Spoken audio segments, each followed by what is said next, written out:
4 days ago, my family got back in touch with me after 2 years of no contact since my fiance had cheated on me with my brother on the day of my engagement. And it had turned into a huge mess, so I had to cut them off. For context, my fiance, my brother, and I all went to school together and have known each other for a really long time. Kim, my fiance, was in the same year as us, and Ron, my brother, was just 2 years behind. Ron and I used to be very close when we were younger, so we were kind of part of the same friend circle. And that meant that he was also friends with Kim. I asked him to be my prom date in my senior year, and after that, we started dating. We even ended up in the same college, so we had been together for almost 7 years when I asked her to marry me. She said yes, and we got engaged. I hosted a party that day itself, with only our families and a couple of really close friends coming over in the evening to celebrate the big news before we announced it on social media. I was too busy celebrating what had happened to myself to notice anything that was going on around me. So I didn't see Ron looking really upset and trying hard to put on a happy face. Neither did I notice him leave to have a smoke in the backyard. And nor did I realize that when Kim had excused herself to use the loo, she had been gone for almost 15 minutes. But all of a sudden, when I realized that Kim had been gone for more than 10 minutes, I decided to check up on her and I headed to the loo. To my surprise, she was not there, and my gut told me that I should check the backyard. And I was saved from a terrible marriage because when I peeped into the backyard, I saw my brother making out with my fiance. I had already been getting a terrible gut feeling when both of them left the room, one after the other. And seeing that kind of thing sent me into shock. I froze for a couple of seconds before I finally reacted and yelled at them, which finally made them break apart. They tried to act innocent, which was obviously pointless.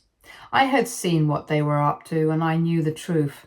I started to walk back inside the house and I was feeling so many things at once. I don't even remember exactly what they were trying to say to me. I just remembered that they were trying to talk to me, but I had completely zoned out and I wasn't even listening to them.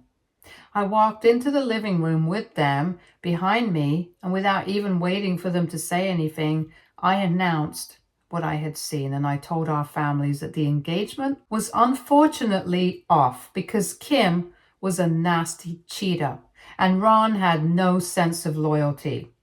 Kim started crying and Ron was trying to comfort her, and the sight of that upset me so much that I told both of them to get out of my house. At the time, Kim and I had been living together, but it was my name on the lease agreement. We used to split the rent, so she tried to argue with me and said that she was not going to go anywhere because she hadn't done anything wrong. Now, naturally, that came as a shock to me because I think that making out with your fiance's brother is pretty much the definition of wrong. But she went on to explain that she had only said yes to going out with me when we were in high school because she needed a date for prom. And even when she was in college, she had believed that she loved me. But she didn't really. And in the past couple of years after we had graduated, she had realized that she had feelings for Ron and not me. Apparently, living with me had made her realize that our relationship would never work because we were just too different. She thought that I was a workaholic who did not know how to have fun and I was way too controlling and possessive. I honestly had no idea what she was talking about because I work a normal amount and I really don't prioritize work over my personal life. As for having fun, I don't even know what that means because in my opinion, I'm plenty of fun. I don't even want to get into what she was saying about me being controlling and possessive because I don't think I was that way with her at any point. But I think she just wanted a reason to break up with me. So she had come up with a bunch of those in her own head and had started validating them herself. Anyway, she went on to tell me that she had been talking to Ron about her problems with me for a couple of years, and she had slowly started falling for him. In fact, they hadn't even been together, but getting engaged just made her realize that she couldn't do this. And when she saw that, even Ron seemed pretty upset and actually had to leave the room. She took that as a sign and went after him. In the backyard, they had spoken about their feelings for each other, and only after the confession had they kissed for the first time.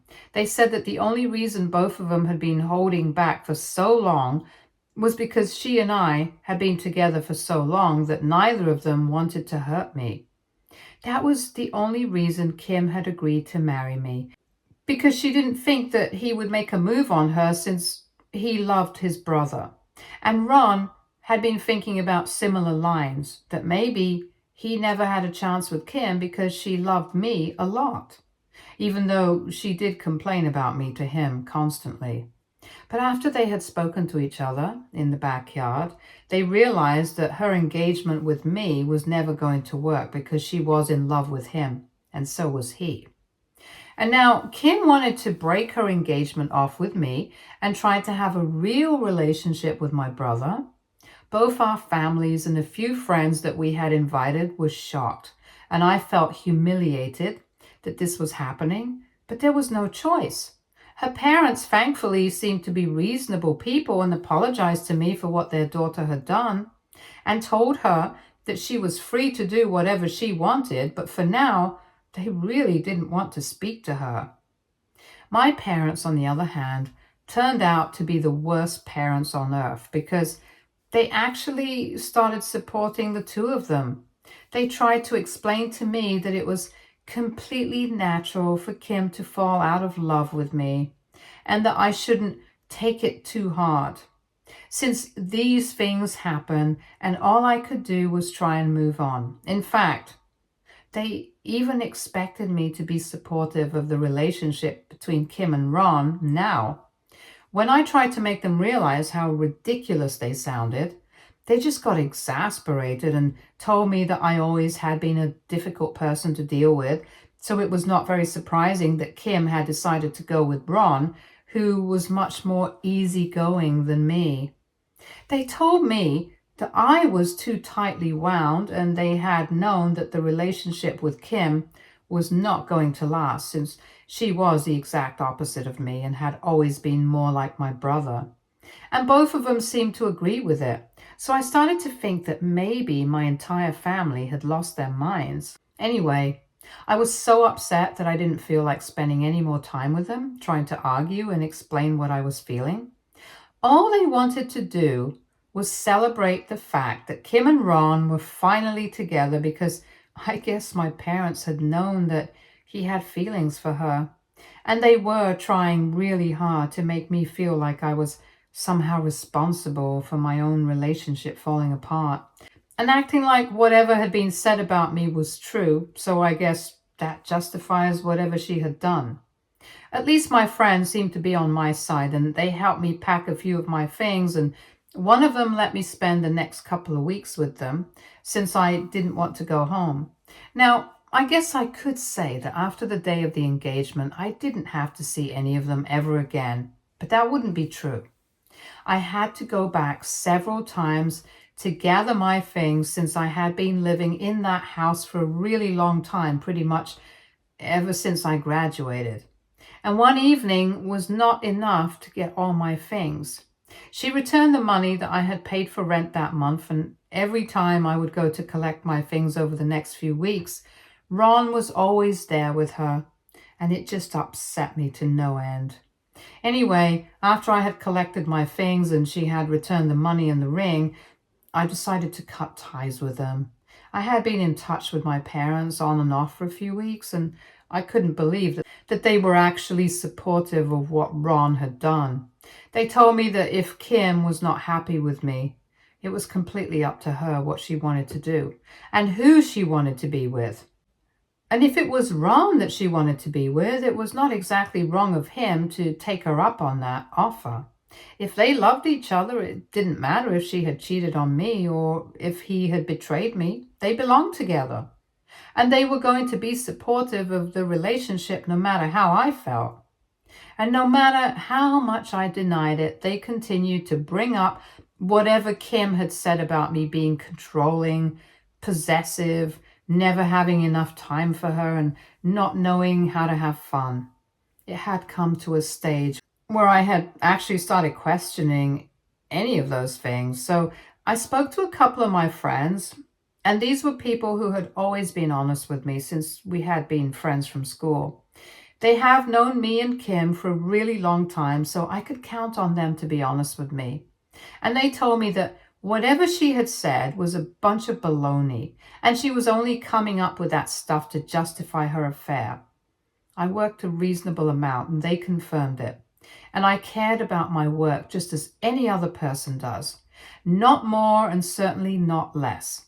And I was quite a fun person to be around. Maybe I wasn't always the life of the party like my brother was, but that didn't matter because I knew how to let loose, and that was all. Besides, things like that shouldn't even matter in a relationship. It wasn't like her life had become boring or difficult because of me. As for controlling and possessive, my friends vehemently denied that. And that just made me believe it even more firmly that my family and Kim were just trying to gaslight me into believing that I was all of these things.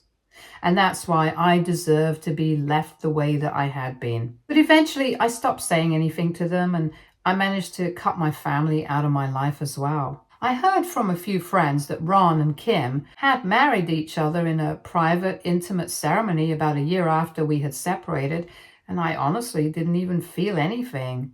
One more year has passed since then, and for almost 2 years, I have had no contact with my family. I've achieved a lot in life, traveling a lot, and so I don't even feel like I've missed out on anything. However, last week, my mother called me up, and at first I declined and even blocked the number that she had been calling me from. But that did not stop her.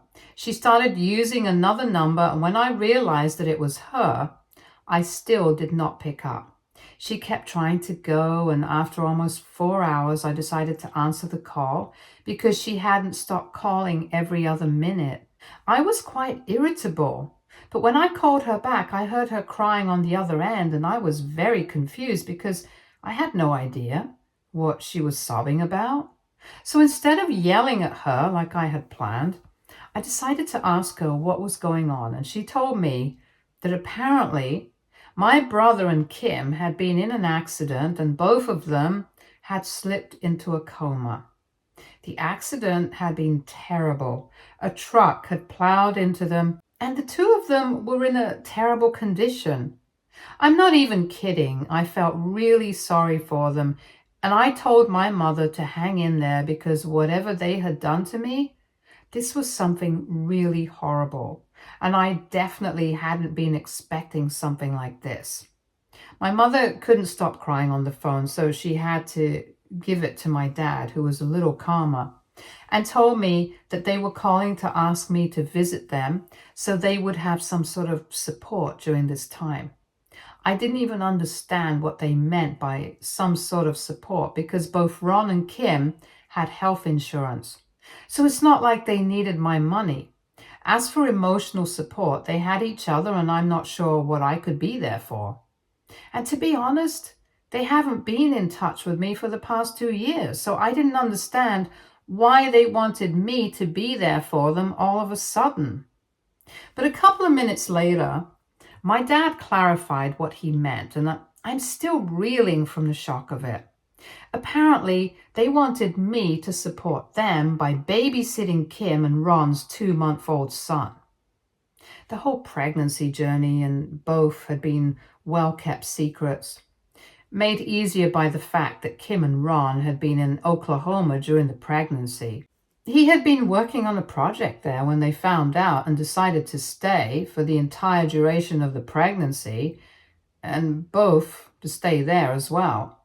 They had friends and a couple of family members as well, so it was all good, and their family had even flown down to be there for the birth of the baby. Everything had been kept private on purpose because that's what Kim and Ron wanted, and they had only come back a couple of weeks ago so they could let everyone know. But now they were in hospital after this terrible accident.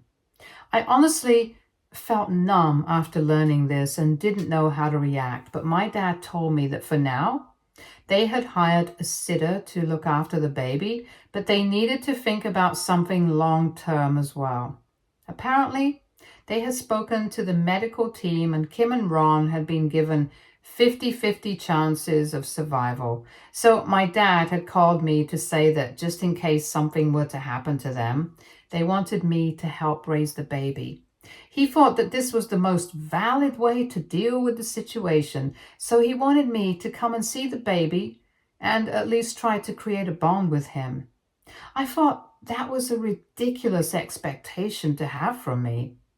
And I instantly told him that I was not going to do anything of the sort. Literally, everything about his suggestion was incredibly problematic, and I did not want to be a part of it. But instead of accepting that, he started yelling at me and said that I was being stupid and selfish, and that right now things are not about me, about Kim and Ron, because they are literally in a coma and I need to think about them before declining. He said that the family needs me right now. And most importantly, my nephew needs me, so I need to be there for everyone instead of holding on to old grudges. But it's not like I decline because of any grudges. I decline because it's just weird. I don't want to have to build a relationship with my nephew under circumstances like this. I didn't even know I had a nephew until a couple of days ago, and all of a sudden, I'm expected to step up and start taking care of him like he was my own, and think about taking care of him in the future as well, just in case anything happens to his parents. His parents are another story altogether, and I don't even want to get that right now. But the bottom line is, I just don't want to see anyone from the family right now because my feelings are a mess. And I really don't think that I want to be put in a situation where I have to try and build a relationship with a kid, where his chances of being orphaned are 50-50 right now. I don't know how to explain it, but I'm just not willing to see anyone right now. And my parents have been saying that this isn't fair and insisting that I need to come to the hospital to see my nephew and be there for everyone. It's been making me feel like a total jerk, and I really don't know what to do right now. AITA for not wanting to go and see my nephew while his parents are in hospital. Update 1. So thank you so much for all the comments and advice. I really don't have an answer as to why they wanted to keep the pregnancy a secret from everyone. I guess they just wanted some privacy at the time. Regardless of that, I was kind of shocked. It's only been a couple of years since we broke up, and now they're married with a kid. I guess it just took me a little while to process that news, and I've accepted it now, and I think the best thing for me to do right now would be to stay away. I know that this is not about me, that they have been in an accident, and they are in the hospital right now, and honestly, all my prayers and good wishes go out to them. I really, honestly hope that they recover fully well and are able to come back to life, because my parents need them. Their child needs them, and I'm sure that things will work out. But I need to think about my own mental health as well. And I really don't think that taking up the responsibility of my nephew is going to make it any better, especially considering the fact that his mother used to be the love of my life at some point. So I really don't think it's a good idea for me to try and build a relationship with him. And I honestly don't even know if his parents would have wanted that. Most of the comments here validated my decision not to go meet them or see them right now, because it's not like I have to. They have people looking out for them. I don't. So I have to have my own back right now. I haven't been responding to any of the phone calls and messages from my parents right now because I don't even know what to tell them. I've tried explaining my side to them, but they just don't get it. I don't think they're even capable of understanding what I'm going through or what I went through 2 weeks back. So it's pretty pointless to talk to them, and I've decided that I'm going to keep ignoring them until I absolutely can't. I have a life and work of my own to attend to as well. So I'm hoping that it will keep me distracted enough from whatever's going on that side of the family. My parents decided to pay me a visit today. I've been ignoring them for the past 2 weeks, and I guess they just couldn't take it anymore. It's the weekend right now, so I couldn't even escape to work, and I had to speak to them. At least something productive came out of the discussion, so I'm happy that it happened, but not really happy about the way things went down. They showed up in the morning and I had to let them in, and they didn't even bother with any small talk before jumping to the purpose of their visit. They said that they had noticed that I had been ignoring them, but now that they were here, I couldn't do that anymore. They demanded answers for my behavior and said that it was really selfish of me to leave them to deal with what was going on in the family without even bothering to check up on them. It was their belief that what had happened with me 2 years back with Kim and Ron was not right, but they loved each other and I couldn't have prevented that from taking place anyway. They told me that I should have been grateful that I found out about their feelings for each other on the day of the engagement itself, and after we had already gotten married. So they did not see any reason to feel sorry about supporting my brother and Kim. They also said that even if I felt like they had betrayed me, I still shouldn't be behaving like this because it's bad enough that my brother and Kim have been in an accident. The last thing that the family needs is for me to be so selfish and heartless that I don't even forgive them after they have gone through something so terrible. I was kind of shocked that they were making it sound that like I should just forgive them because they had been in an accident and that was their karma, which is why I don't need to bother anymore. I'm not sure that that's how things work, but I didn't say anything to them and let them speak without any interruptions. I was saving everything that I had to say until the end because I honestly don't think that interrupting them and turning the situation into a shouting match would have helped. So I should take it as a sign to at least try and make things right with them because right now there's no telling what might happen. And the doctors have still asked us to hold out. And they believe that I can start by trying to build a relationship with my nephew just in case I have to take over. That is what really irked me. At that point, I finally interrupted them and said that even if, in a hypothetical situation, I agreed to take over, as they say, it would still be really weird. If I decided to visit the baby and try and build a relationship with my nephew, and then all of a sudden Kim and Ron started getting better and decided that they did not want me around the baby anymore, then where would I be? I would already get attached to the baby, and then that would be ripped away from me. And on top of that, it was weird that my parents were acting like Kim and Ron were already gone. The doctors had given them a 50-50 chance of survival. So even if there was a 50% chance of them surviving and making it, I think the family should have some hope. Instead of spending their time with their kids at the hospital, they were here wasting their time arguing with me. And I didn't even see the sense of why they were doing this. So I told them that it would be better for them to go back to the hospital and actually do something productive with their time. But they seemed to be offended at the implication that they were wasting their time and said that they had only approached me because they thought that I was the only person who would be able to take care of my nephew, just like my brother had done.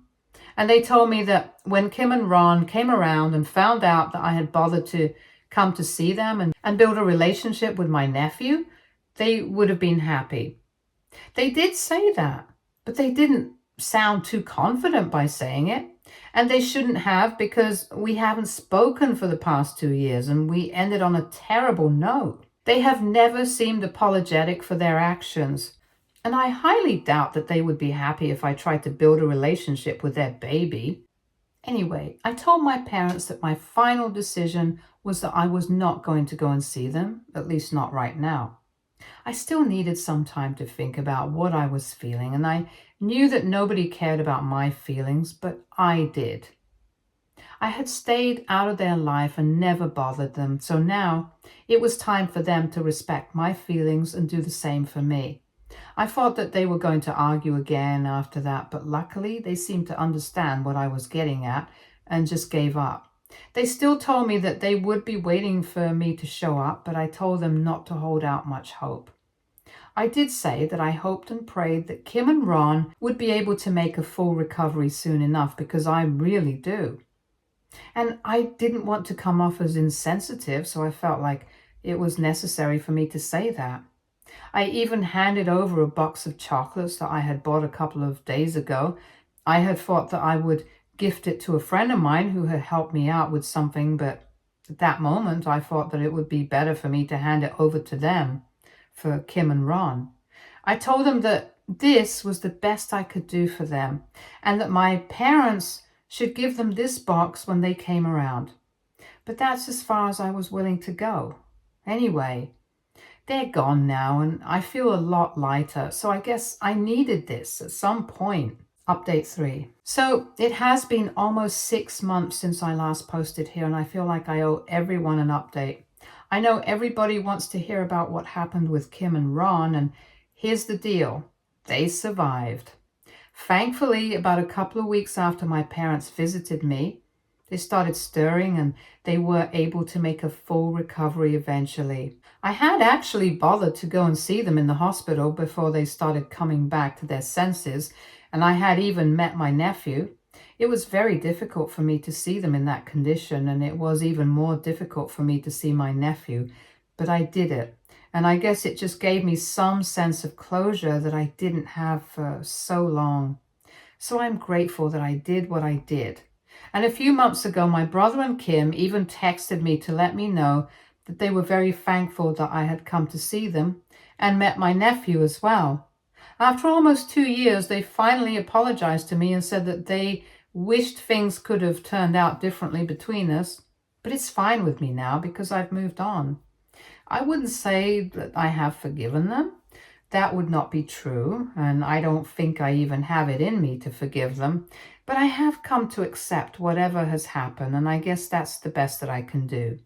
And it's the best that they should be expecting from me. So I guess we're all fine with that. Anyway, I told them that it was fine, and since then we haven't exactly spoken, and I'm fine with it. And that's how I want things to be. I'm happy enough without my family in my life. I also started seeing somebody recently, and this time it's pretty serious. I have had a couple of flings and casual relationships in the past after my breakup with Kim, but I guess this is the first time that I've actually had such strong feelings, and I think it will work out well this time. So I'm keeping my fingers crossed, and I'm hopeful for the future. Thank you so much for bothering to keep up with my life. That means a lot to me. Stay tuned for more stories from our girl relationships.